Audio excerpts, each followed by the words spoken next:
Urgent చెప్తారు sir. Bike bike separate parking ఉందా?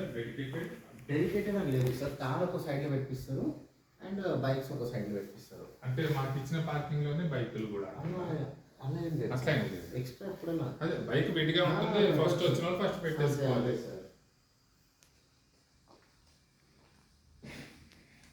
So ఏదైతే మనం ఏదైనా హైవేస్ ఢిల్లీలో తీసుకుంటే మాత్రమే అక్కడ కార్స్ సపరేట్ ఉంటుంది. మన ఆర్బిట్లో ఉంది కదా. వీడియో తీస్తున్నా